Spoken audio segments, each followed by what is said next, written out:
پہلے ہی کہا کہ کیرلا ماڈل سے مراد سمستہ ماڈل ہے۔ ہم ہمیشہ یہ بیان کرتے ہیں اور یہ رونا بھی روتے ہیں کہ ساؤتھ میں واحد یہ ریاست کیرلا ہے جہاں مسلمان تعلیمی طور پر، سماجی طور پر، سیاسی طور پر، اقتصادی طور پر اور تمام چیزوں میں الحمدللہ مسلمان آگے ہیں۔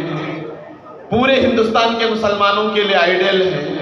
یہ تمام چیزیں ہم کئی سالوں سے سنتے آ رہے ہیں، لیکن تبدیلی ہمارے اندر نہیں آ رہی ہے۔ قرآن کہتا ہے ان اللہ لا یغیر ما بقوم حتی یغیروا ما بانفسہم۔ یہ باتیں صرف سن کر، افسوس کر کے، اپنی پسماندگی کا یہ رونا اور یہ گلہ کب تک؟ یہاں سے 100 سال پہلے 1926 میں علماء کرام اور سادات اعظام کی قیادت اور سربراہی میں جو تنظیم ابھر کر آئی، 100 سال کی یہ طویل مدت میں علماء کرام، سادات اور یہاں کے عمرا اور یہاں کے قائدین اور عمائدین مل جل کر محنت کی، زمینی سطح پر کام کیا، تو آج الحمدللہ یہ سمجھنے کے لیے، کیرلا ماڈل سمجھنے کے لیے میں اور ہم سب دور دراز سے سفر کر کے، سفر کی صعوبتیں برداشت کر کے یہاں جمع ہوئے۔ اللہ ہمارے بیٹھنے کو، اٹھنے کو سب قبول فرمائے۔ اگر زحمت نہ ہو تو بہت دیر، یہ تقریباً 20 یا 25 منٹ کا ٹائم ہے میرا، تو بہت لوگ پیچھے بیٹھے ہوئے ہیں، کچھ لوگ انگڑائیاں بھی لے رہے ہیں، تو میں چاہتا ہوں کہ یہ بہت ضروری چیزیں بھی ہیں کہ میں آپ کو خطاب نہیں بلکہ اسی لیے ایک پریزنٹیشن کے طور پر، تاکہ آپ دیکھتے رہیں اور میری باتیں بھی سنتے۔ 2 کام کرنا ہے تقریر میں، صرف سننا ہے، لیکن اس میں آپ کو 2 کام کرنا ہے، وہاں اسکرین پہ دیکھنا بھی ہے اور اس کے ساتھ ساتھ سننا بھی ہے۔ اس لیے تھوڑی دیر سے تمام لوگ کھڑے ہو جائیں، جو اسٹیج میں ہے وہ نہیں، آپ لوگ صرف کھڑے ہو جائیں، ایک بار درود بھی پڑھ لیں۔ اللہم صلی علی سیدنا مولانا محمد وبارک وسلم علیہ صلاۃ و سلاما علیک یا سیدی یا حبیبی یا رسول اللہ صلی اللہ تعالی علیہ وسلم۔ چلیے بیٹھیں، شکریہ، جزاکم اللہ خیر۔ تو آئیے کیرلا ماڈل کو سمجھتے ہیں۔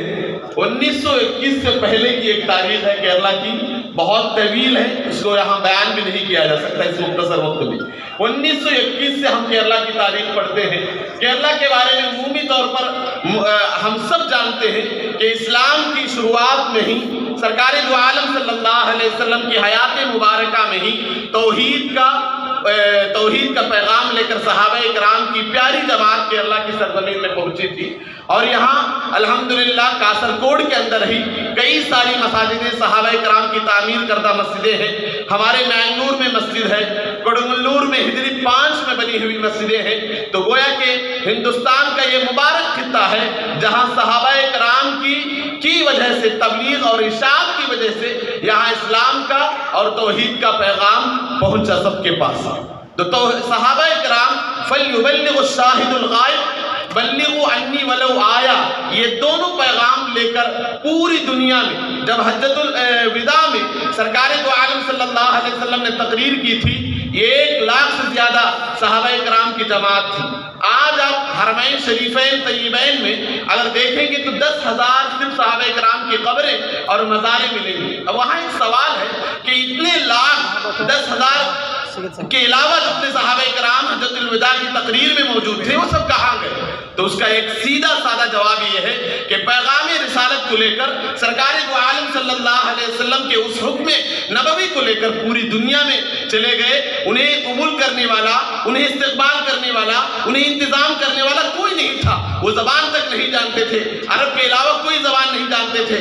یہاں جب آئے، یہاں بھی یہی حالت تھا، یہی حالت تھی۔ تو کیرلا کے اندر الحمدللہ وہ پہنچے اور کیرلا کے اندر توحید کا پیغام، یہاں مسجدیں بنائی الحمدللہ۔ اس کے بعد سے یمنی ایک سلسلہ کیرلا کے اندر رہا کہ یمن سے سادات کرام یہاں، جو اب یہاں 2 شہید زادے بیٹھے ہیں، جبل اللیلی، یہ ہزاریمہ سادات یمن سے، ان کے پروجوں کی، ان کے آباء و اجداد کی اگر تاریخ پڑھیں گے تو وہ یمن سے آئے ہیں۔ سید سابق علی شہاب تنگل بعلوی حسینی ہیں، وہ بھی یمن یمن سے آئے ہیں، تو یمن سے علماء کرام کی اور سادات کرام کے ساتھ ان کے خدام کی ایک بڑی جماعت کیرلا کے اندر پہنچی. یہاں الحمدللہ دین اور اہل سنت والجماعت کی ترویج و اشاعت کا کام بہت حسن خوبی چل رہا تھا.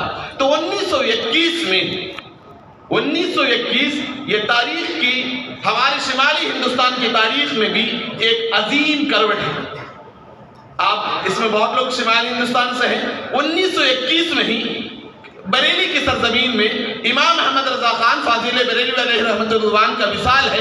1921 میں ہی کیرلا کے اندر وہابیت اور بدعی فرقے یہاں پہنچتے ہیں. اہل بدعت کا رسوخ یہاں اثر و رسوخ ہونے لگتا ہے 1921 میں. 1921 تک علماء کرام یہاں مخدوم سادات ہیں، مخدومی علماء کرام ہیں، سادات ہیں، اپنے اپنے علاقوں میں اپنی اپنی مسجدوں میں خدمت کر رہے ہیں. 1921 میں جب یہاں وہابی تنظیمیں آئی، اہل بدعی تنظیمیں آئی اور اجتماعی طور پر وہ کوشش کرنے لگے، تو 1921 میں علماء کرام کو، سنی علماء کرام کو یہ فکر دامنگیر ہوئی، اگر ہم اجتماعی طور پر کوشش نہیں کریں گے تو آنے والی نسلوں تک اسلام اور اہل سنت والجماعت کا یہ حسین پیغام ہم دے نہیں سکتے. تو 1921 میں فکر دامنگیر ہوئی. 1900 اس وقت ایک اجتماعی لیڈرشپ قیادت نہیں تھی. پھر 1921 سے علماء کرام مسلسل کوشش کرتے گئے، اور کوشش کرنے کے بعد علماء کرام کو